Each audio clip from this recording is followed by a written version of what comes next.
All right, Robert Peppo back here with podcast number 2, Small Business Uncensored. Today we are going to call this Business 101. Okay, I call it the 24/7 life. All right, I'm going to talk about the ins and outs of business, why you might want to start a business, why you started a business, why you should or shouldn't start a business, bring you some insights, right? The simple stuff, the things that people might not think about all the time, they probably know, but they really don't consider when they want to embark on a new journey.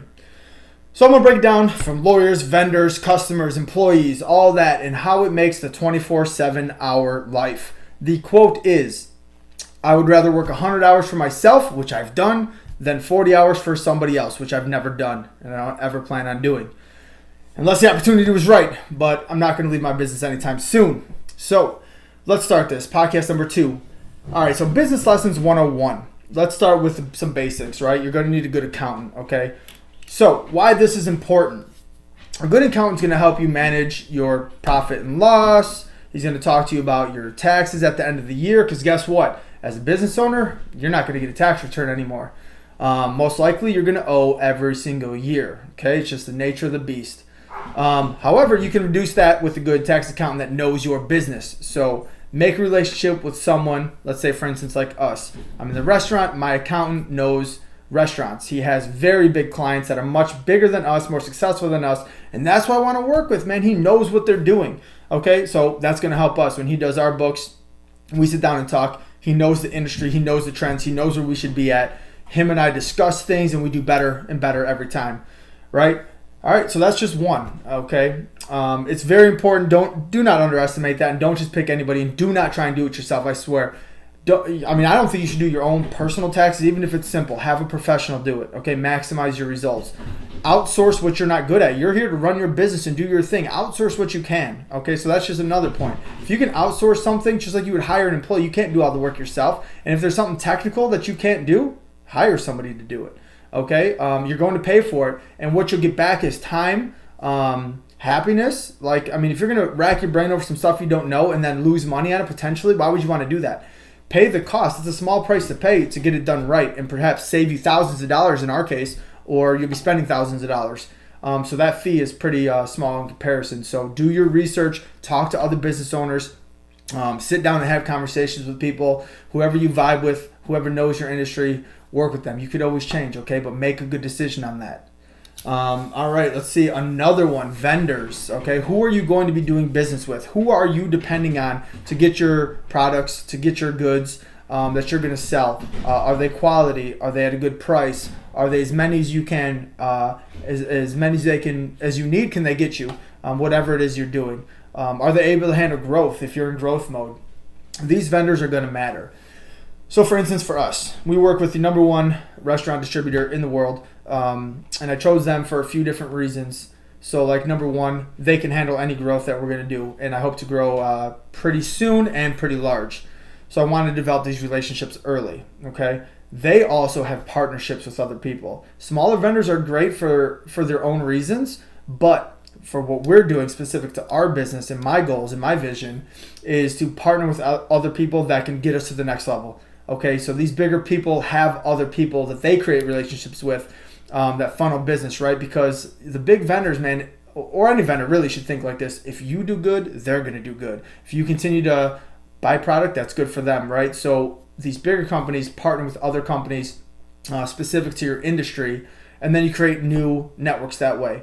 I've used that several times now, especially when we're gearing up for growth right now on the back end that most people don't know about quite yet. But I've been developing relationships mostly stemming from our biggest vendor who's putting all these things in line, and I'm meeting with all these people.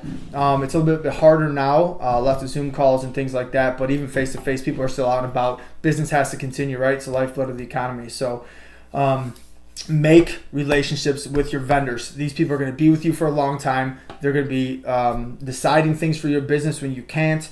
You need to be able to text them and call them. They need to have the answers. You need to kind of describe to them your business, talk about your goals, let them know what you're thinking, and also include them in that, right?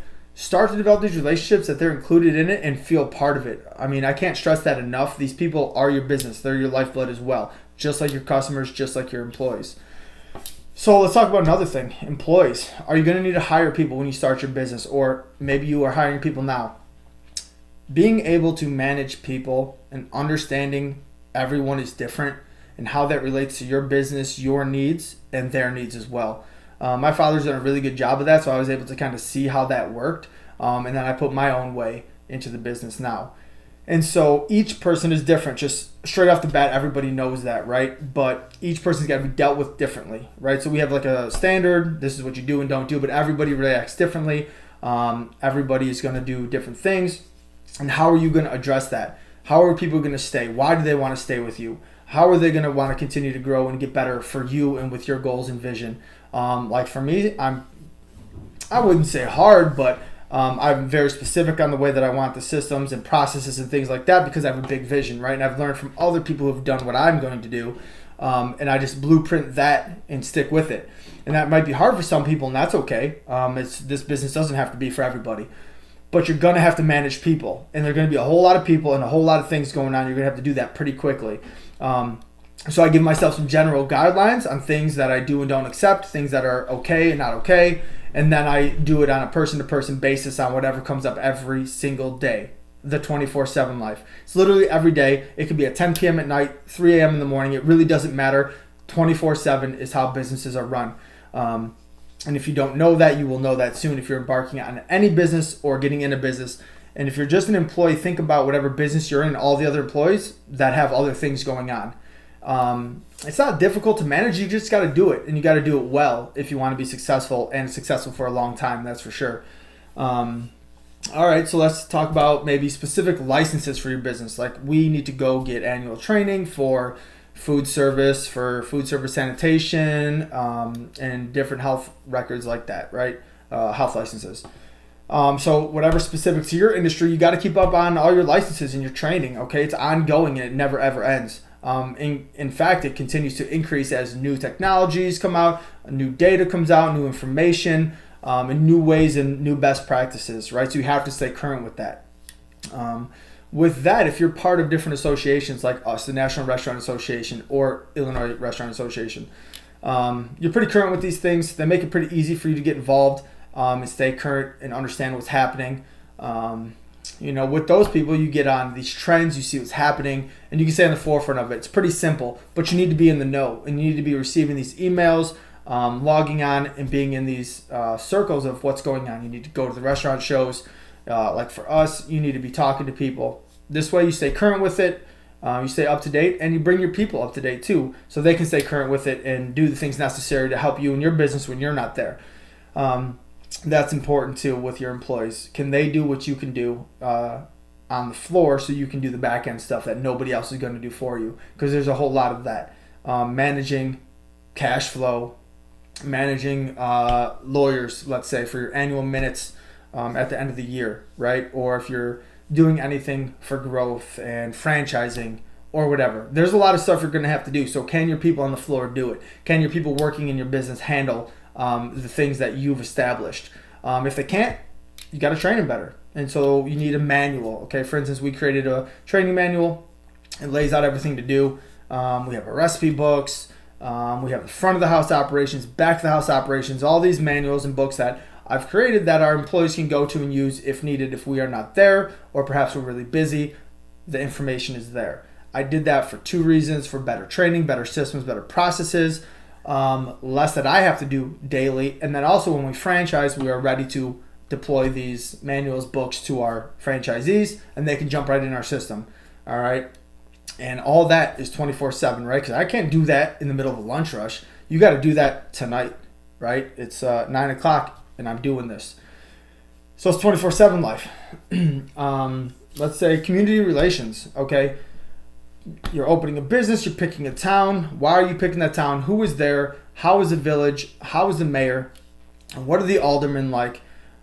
Go meet these people. Go talk to them, interact with them, show them you want to be an integral part of the business. For instance, this week, I already had a meeting with some aldermen, and I have another meeting tomorrow with some city officials, not only my city and the city next to us, on how we can do things for businesses in this kind of environment, right? It's pretty hard. People are hurting, sales are down, you can't have people in. What are you going to do? So we've had these discussions because we've been in the business for a long time, we've been in the community for a long time, and I've developed different relationships with people that now we can discuss these things openly. They want to help us, I want to work with them, and we can create a win-win. But if you don't do that and you just think, oh, well, my product's good, oh, I'm just going to do this, you're going to be slightly short-sighted and miss some of those opportunities that not only could put you on the forefront of some of these projects, but you're just going to miss out on other things when it gets brought to light because you won't be in the mix, you won't be in the know, you won't be in the talks, and you may miss something. Why? Okay? So community relations, customer relations, being a people person. If you're not a people person and your business is depending on customers day to day and dealing with people, interactions, you probably won't make it far. Okay, so you got to understand how to, talk to people, how to resolve issues and problems and different questions people have.